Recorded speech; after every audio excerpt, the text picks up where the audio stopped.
চলো তবে শুরু করা যাক। আজকে আমি চিকেন রান্না করবো। তার জন্য পেঁয়াজ, রসুন, আদা, গোটা গরম মশলা, জিরে, ধনে সব কিছু দিয়ে ভালো করে মিক্সিতে পেস্ট করে নেবো। ও লঙ্কাও দিয়েছি, কিন্তু ভালো করে পেস্ট করে আর বেশি পেঁয়াজ ছাড়িয়ে মিক্সিতে পেস্ট করে নিয়েছি। আর আলু কিছুটা পেঁয়াজ আমি কুচিয়ে রেখেছি, গোটা আমি ফোড়নে দেবো, আর টমেটো। ব্যাস, তারপরে আমি চিকেনটা যে ধুয়ে রাখা আছে সেটার মধ্যে আমি মশলাটা দিয়ে ভালো করে চিকেনটাকে ম্যারিনেট করে নেবো।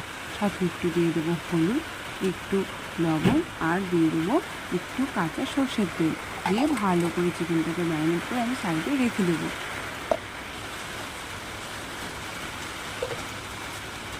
ততক্ষণে বলে দিই মশলাটা আমি কী দিয়ে দিয়েছিলাম।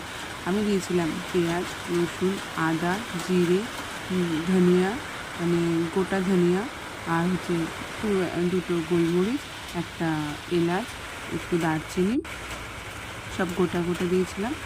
আর কাঁচা লঙ্কা, শুকনো লঙ্কা, বাকিটা মনে করলে পরে বলবো। এরপরে আমি আলুগুলো কড়াইতে সর্ষের তেল দিয়ে লাল লাল করে ভেজে নেব। তারপরে আমি ফোড়নের জন্য কড়াইতে একটা তেজপাতা ফার্স্টে, তারপরে একটা শুকনো লঙ্কা দিয়ে ভালো করে ভেজে নেব। সামনে দেখো সুন্দর একটা নেচার, হালকা হালকা বৃষ্টি হচ্ছে, ঠান্ডা ঠান্ডা ওয়েদারে চিকেন রান্না খুব ভালো লাগে না।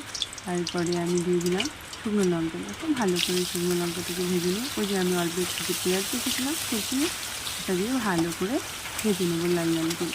ভেজে নেওয়ার পর এই যে মশলা মাখিয়ে রাখা যে আমার চিকেনটা আছে সেই চিকেনটা দেবো। একটু হলুদও দিয়ে দিলাম, কারণ আমার চিকেনটায় একটু হলুদটা কম দিয়েছিলাম ম্যারিনেটের সময়, ওই জন্য। আর আলুতে যেহেতু একটু হলুদ তো দিইনি আমি, ওই জন্য একটু হলুদ দিয়ে দিলাম। দেন আমি দেবো, আর লবণটা আমি যেহেতু ম্যারিনেটের সময় দিয়েছিলাম তাই পরে আমি লবণ দিয়ে দেবো। তারপরে আমি চিকেনটাকে ঢেলে দিলাম। চিকেনটাকে এবার ভালো করে ঢেকে রাখবো, একটু কষিয়ে নেবো। ঠিক আছে, আমি কিন্তু লবণও দিয়ে দিয়েছি। আমি লবণটা কম দিয়েছিলাম, কারণ লবণ বেশি হয়ে গেলে খাওয়া যায় না, কম হয়ে গেলে তাও দিয়ে খাওয়া যায়।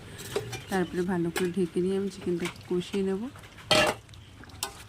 একটু যখন হালকা হালকা মানে কষানো প্রায় কাছাকাছি হয়ে যাবে, তখন আমি দিয়ে দেবো আমার ভেজে রাখা আলুগুলো। আলুগুলো একটু আগেই দেবো, কারণ সেদ্ধ হতে তো সময় লাগে, যেহেতু বড় বড় করে কাটা আলুগুলো, ওই জন্য দিয়ে দিলাম। আলুগুলো দিয়ে আবার একটু ভালো করে নেড়ে চেড়ে আমি আবার একটু ঢেকে দেবো।